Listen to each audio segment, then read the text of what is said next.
Now, another set of ideas, which of course are very, very well known to the world, that of course you have originated, center around the terms introversion and extroversion.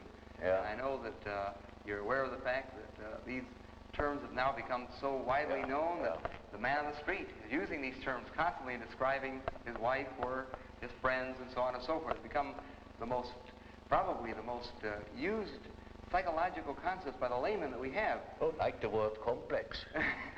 I have invented it too. Yes, from that's their right. association experiments. Yes, that's right. Well, you see, this is simply practical, because there are certain people who definitely are more influenced by their surroundings than by their own intentions. While there are other people who are more influenced by the subjective factor. Now you see, the subjective factor, that's very characteristic, was understood by Freud as a sort of pathological autoerotism. Yes, yes. Now this is a mistake. You know, we have, the psyche has two conditions, two important conditions. The one is the environmental influence, yes. And the other is the given fact of the psyche as it is born. The psyche is by no means tabula rasa. We are a definite mixture and combination of genes. Yes. And they are there from the very first moment of our life. And they give a definite character, even to the little child. And that is a subjective factor, looked at from the outside. Now, if you look at it from the inside, yes, then it is just so as if you would observe the world. yes. When you observe the world, you see people, you see houses, you see the sky, you see tangible objects. But when you observe yourself within, you see moving images, Yes. a world of images, Yes. generally known as fantasies. Fantasy. Yet these fantasies are facts. You see, it is a fact that a man has such and such a fantasy. And it is such a tangible fact, for instance, that when a man has a certain fantasy, another man may lose his life. Yes. Or a bridge is built. Yes. These houses were all fantasies. Yes. Everything you do here, all That's of right. houses, everything was fantasy to begin with. And fantasy has a proper reality. That is not to be forgotten. Fantasy is not nothing. It is, of course, not a tangible object, but it is a fact nevertheless. It is, say, a form of energy. Yes. Despite the fact we can't measure it. Yes. It is a manifestation of something. Yes. And that is a reality. That is just a reality as, for instance, the peace treaty of Versailles or something like that. It is no more. You can't show it. Yes. But it has been a fact. Yes. Yes. And so the psychical events are facts, are realities. And when you observe the stream of images within, you observe an aspect of the world. Yes. Of the world within. Because the psyche, you know, if you understand it as a phenomenon that takes place in so-called living bodies, then it is a quality of matter. As our body consists of matter, we discovered that this matter has another aspect, namely a psychic aspect. Yes. Yes. And so it is simply the world from within, seen from within. Yes. It is just as if we were seeing into another aspect of matter. Yes. This is an idea that is not my invention. The old Democritus already said, talked of the spiritus insertus atomis, Yes. namely the spirit that is inserted in atoms. Yes. Yes. That means psyche is a quality that appears in matter. Doesn't matter whether we understand it or not. Yes. But this is the conclusion we come to if we draw conclusions without prejudices. Yes. And so, you see, the man who is going by the external world, by the influences of the external world, say society or perceptions, sense perceptions, thinks that he is more valid, you know, because this is valid, this is real.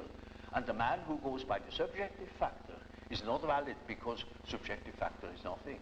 Yeah. No, that man is just as well based because he is bases himself upon the world from within. Yeah. And so he is quite right, even if he says, oh, there is nothing but my fantasy, you know.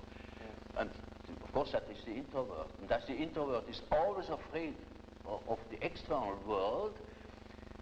He will tell you, when you ask him, he will be apologetic about it. Yeah. He will say, of course, yes, I know only my fantasies. And he has always a resentment. And as the world in general, particularly America, is extroverted like hell, the introvert has no place. Yeah. Yeah. Because he doesn't know that he beholds the world from within. Yeah. And that gives him dignity, and that gives him certainty, because it is, nowadays particularly, the world hangs on a thin thread. Yeah. And that is the psyche of man. Yeah. Assume that certain fellows in Moscow lose their nerve or their common sense for a bit, and the whole world is in fire and flames. Yeah, yeah. It is, nowadays we are not threatened by elementary catastrophes. There is no such thing as an H-bomb. That is all man's doing. Yeah. We are the great danger. The psyche is the great danger.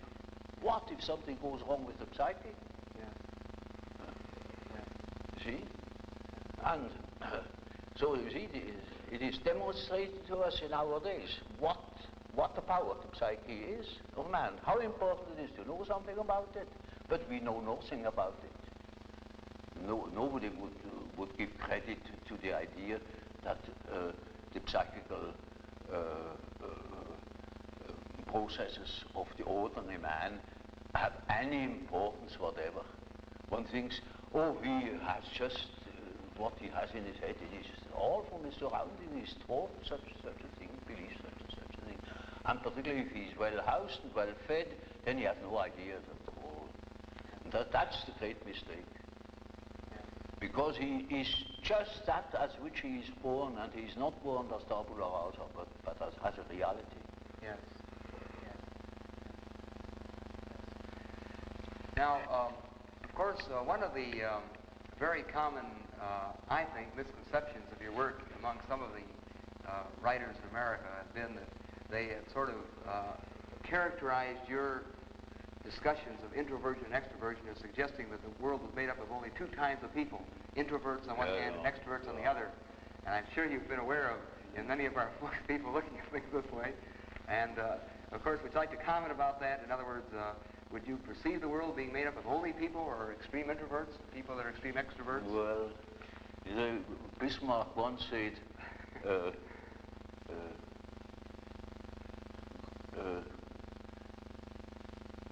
God may protect me against my friends.